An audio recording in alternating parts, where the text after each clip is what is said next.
Hi friends, how's everyone doing? Welcome to today's video. Our topic for today is the analysis of Saregama India.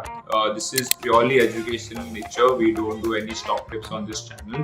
The idea is to sort of give you a framework of analysis. For Saregama India, we will be looking at the global and local industry. We'll do a background on the company, what its different revenue streams are, what is the financial profile of the company, what are some of the market numbers that one needs to look at, what are some recent acquisitions that they've done, why we think that it's an interesting name to sort of understand and just create a sort of analysis framework. I hope you like the video, and if you have any questions, do leave it in the comments and I'll try to get back to you. Saregama's story begins in the early 20th century when the Gramophone Company of India was established in 1901. Over the years, it went through several transformations and mergers, eventually becoming Saregama India Limited in 1988 and was subsequently acquired by the R.P. Sanjeev Goenka Group, of which it has been a part of since then. The golden era of Indian music is what one would truly associate with Saregama. The company played a vital role in preserving and promoting classical, folk, and popular music during this time. Legendary artists like Kishore Kumar, Lata Mangeshkar, and R.D. Burman collaborated with Saregama, creating timeless melodies that resonate with audiences even today. Saregama has witnessed the evolution of music formats from vinyl records and cassettes to CDs and digital streaming. The company adopted changing technologies, ensuring that the magic of Indian music reached audiences through its various mediums. The media entertainment industry globally has been through some tumultuous times over the last couple of decades, with piracy taking a serious toll on record labels. The overall industry's revenue has declined for each of the last 15 years, especially from CY 2000 to 2015. Globally, more than two-thirds of the music revenues are estimated to come from streaming, with almost three-fourths of this revenue from subscription-based audio streams. Spotify is, of course, the market leader with almost 226 million premium subscribers and over 500 million monthly active users. Music piracy in India is estimated to be 73% compared with the global average of 30%, thus preventing the industry from realizing its true potential. India is currently number 4 in the list of countries with the highest digital privacy rate. More importantly, due to the music always being available in pirate form, the idea of paying for music has always been alien, thus affecting the paid subscriber base. And yet, Indian music has consistently grown at 12% over the last few years. Multiple factors like low-cost mobile data, increasing internet penetration, the availability of cheap smartphones, and a favorable demographic profile where 60% of our population is less than 35 are constituting this continuous growth. Despite the rapid emergence of audio streaming platforms in India, YouTube remains the most popular choice in this space, followed by the likes of Spotify, JioSaavn, and Airtel Wink. The top 3 audio streaming platforms continue to offer free services, while other platforms have now put their content behind a paywall in line with Google Carvaan. India's paid audio subscribers currently lag in the global landscape. Gaana, which is India's oldest streaming platform and the erstwhile market leader with almost 30% share in 2020, is now struggling with huge losses. The product moved to a complete subscription model in 2022 after struggling to raise money from investors. Currently, Spotify leads the race with almost 26% market share, achieved after almost 4 years of operations in the country. Broadly, the stock's been, you can say, range bound, or to be honest, you can also actually say it hasn't performed, probably for a variety of reasons.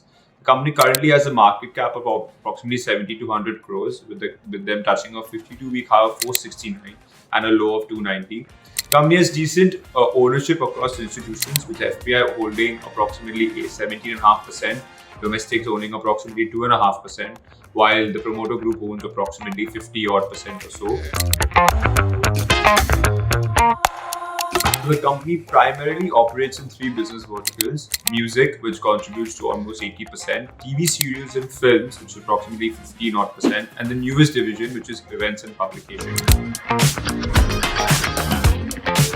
So, intellectual property rights, which is the music division, Saregama broadly boasts a diverse catalog of over 150k songs across multiple genres in over 18 languages, making it one of the few pan-India players.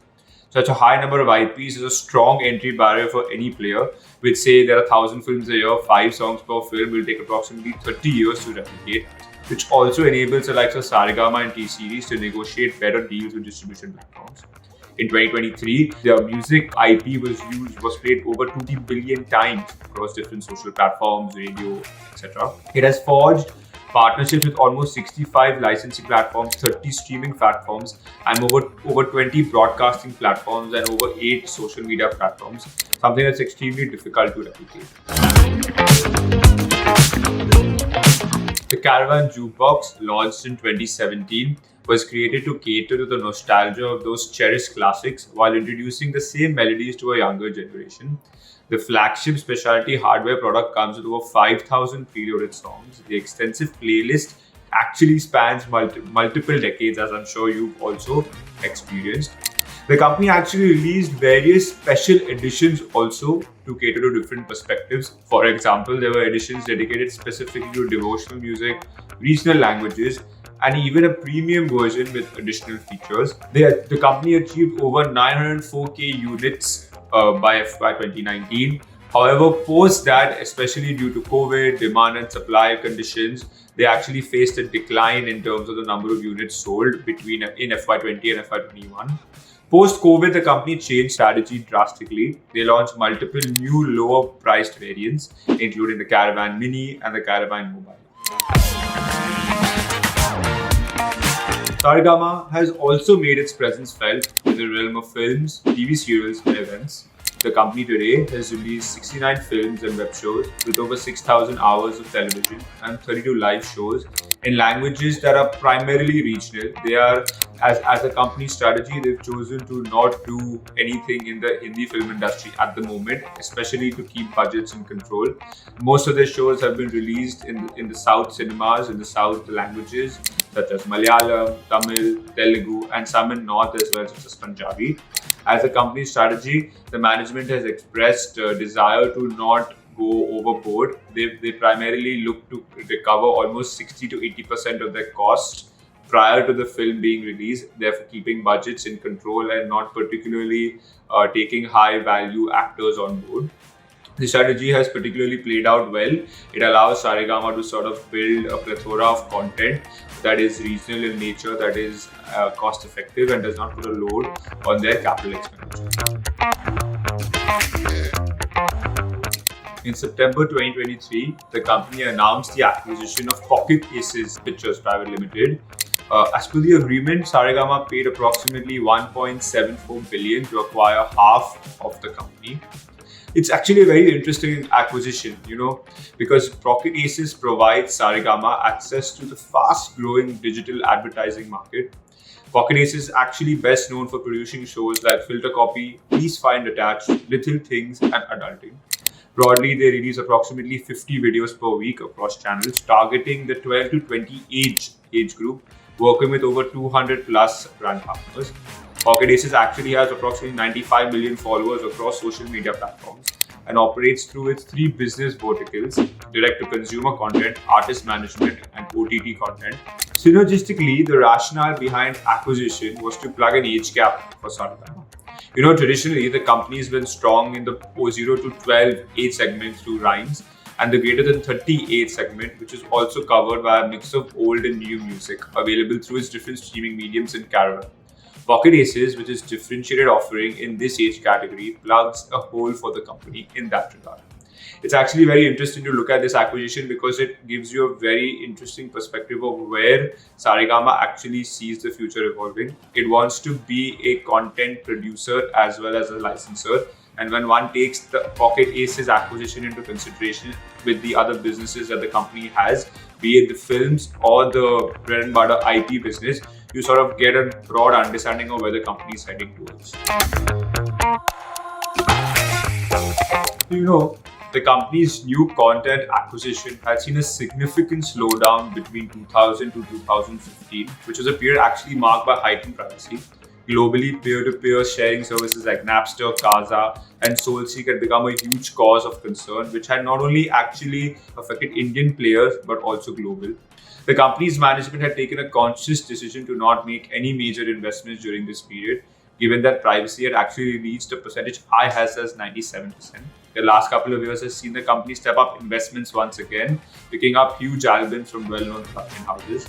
Historically, given its impressive catalog strength, Saregama has derived majority of its revenue from old songs, but with investments picking up, it now actually achieves 48% of revenue from songs released post-2000 and 27% from content acquired in the last 3 years. Broadly, again, giving you a sense of where the company is actually heading, especially looking at the context of piracy as well as the different streaming platforms that have sort of entered the market. Saregama derives 75% of its total music licensing revenue from digital platforms, right, which have been growing at a quicker pace than other modes. Of the top 6, 3 have moved to a pure subscription model, while the larger 3 continue to operate in the ad tier. Globally, almost 3/4 of the total streaming revenue generated by music labels comes from subscription revenue, with advertisement contributing to the remainder. In India, the number of paid subscribers remains woefully low, 4 to 5 million or 2 to 3% of the total OTT subscriber base. Why is that? Music has always been considered a free resource, right? And in India, users have been hesitant to make payments. The expectation is that this number increasing would eventually happen, which definitely augurs well for Saregama, right? Because there would be a higher take rate or offer for the company. It's not going to be easy, and this transition to a fully paid model doesn't look like it'll happen anytime soon. But it's something that can possibly add another layer to the company's revenue model. Now, Saregama's major advantage in the music licensing segment is its consistency and its predictability in its revenue growth. Over the last 5 years, licensing revenue has grown 23%. That includes the COVID-impacted years when there was no new content being released and Saregama had to rely on its, to be honest, very good library. Further, the overall revenue looks well diversified across multiple platforms and is unlikely to be hit by a major platform-specific issue. The second case for would be its acquisition of Pocket Aces, right?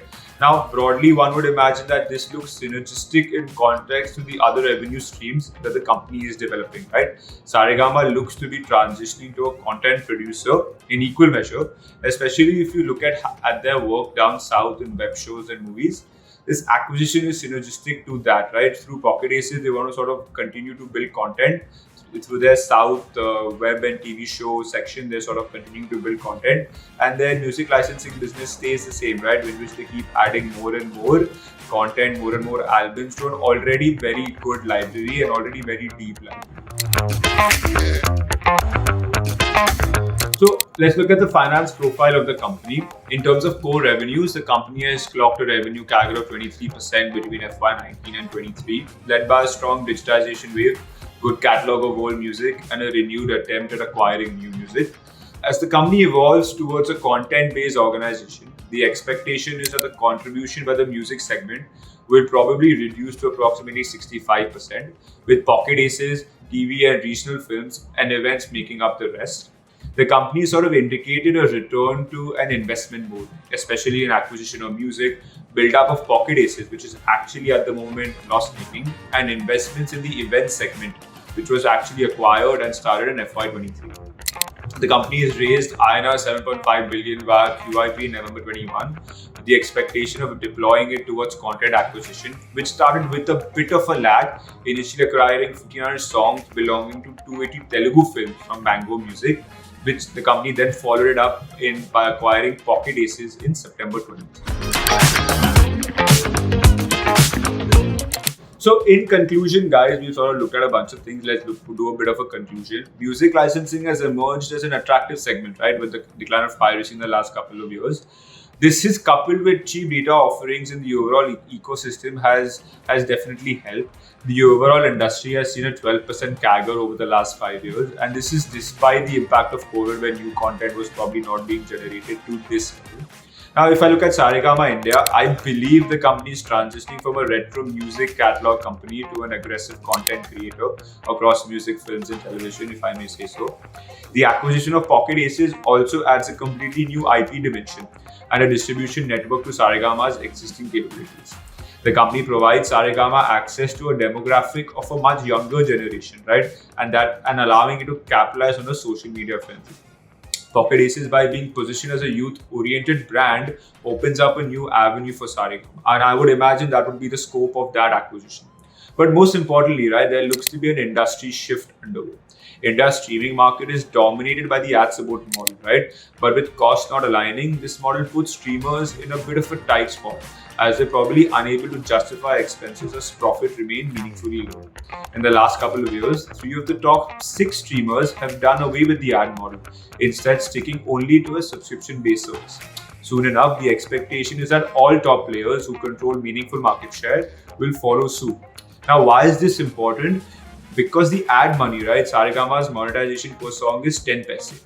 But with a transition to a subscription model, this increases drastically, or the expectation is that it will increase, which has the potential of offering meaningful upside for the company. So there you have it, guys. A detailed analysis on Saregama India. Hope you guys liked it. And for more such analysis, do like and subscribe. If you have any questions, do post it in the comment and I'll definitely try to get back to you guys with the answers. Have a great day and see you guys in the next video.